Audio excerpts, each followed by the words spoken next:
Hey, welcome back. We talk a lot about how AI is changing the way we find stuff online, but there's a much, much bigger shift on the horizon, and it's all about how we buy stuff. We're talking about a future where your shopping could be almost completely hands-free. So let's just get right to it. The big question we're digging into today is this. Is the future of e-commerce actually autonomous? I mean, could an AI not just help you shop, but literally do all the shopping for you? Right now, you're probably pretty familiar with this. You can hop on ChatGPT or Gemini and ask for a recommendation, and boom, it gives you a bunch of links. That in itself is already a huge new marketing channel for businesses. But the next step, well, that's where things get really wild. And that next step, it has a name, autonomous commerce. So what is it? Well, imagine AI agents that can take your request, go browse the web, pick out a product, and handle the entire transaction for you. If you've heard of ChatGPT's agent mode, that's exactly what this is all about. So, what would this actually look like in practice? It's pretty simple, really. Just 3 steps. First, you'd make a request. Something like, hey, find me the best rated hiking boots under $150 in a size 10. And from there, the AI agent just takes over. It does the browsing, it picks the best one, and it completes the entire checkout. No clicking around, no filling out forms, done. Sounds amazing, right? Almost too easy. And that brings us to what is probably the single biggest roadblock for this whole idea: trust. Are we really ready to hand over our login info, our credit card details, and the final say on what we buy to an AI? And this, right here, is the core trade-off we're all going to face. On one hand, you've got this incredible convenience, shopping with basically zero effort. But the flip side, the price you pay, is giving up a ton of control. You're handing over your private info, your payment details, and even the final decision. It's a huge dilemma. But, if we look back at the history of technology, there's a pretty clear pattern.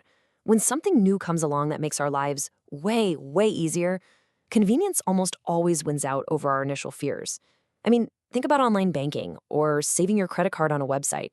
At first, it felt risky, but now it's just normal. All right, so let's just say for a minute that we, the shoppers, we get over the trust issues. We're on board. That brings up another massive, massive question. Are the actual businesses, the e-commerce sites, going to play ball?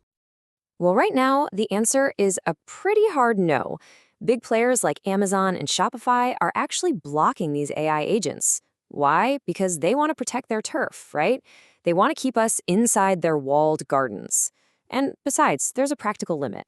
For big purchases, something expensive or complicated, most of us are still going to want to give it a final once-over ourselves. So there's always got to be some kind of balance. But all this pushback from businesses, it might be about something even bigger than just protecting their sales today.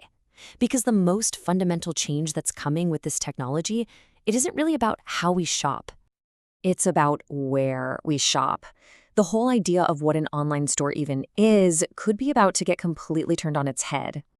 This one idea really captures just how disruptive this could be. Get this. E-commerce stores could become little more than structured data pipelines for LMLs to consume. Just let that sink in for a second. The websites we spend all our time on could just become data feeds for an AI. So what does that really mean? Well, if the AI handles everything from the first search all the way to the final purchase, then the new store that we're all shopping at is the AI itself. Your entire shopping trip could happen right inside a single chat window. This is a massive shift in how everything works. Today, it's all about flashy websites, great user experience, and businesses owning that walled garden. But tomorrow, it might be all about having a really smart LLM-optimized backend that just feeds data efficiently. In that world, the AI models themselves, they become the new walled gardens of commerce. Now look, this isn't all going to happen tomorrow, that's for sure. But we have all seen just how quickly we can change our habits when a new technology is useful, safe, and just easy. If autonomous commerce really delivers on its promises, the old-school online stores might not have a choice but to get on board. So all of this leaves us with one last big question. The technology is moving at a breakneck speed, whether we like it or not. The only real question left is, are we ready for it?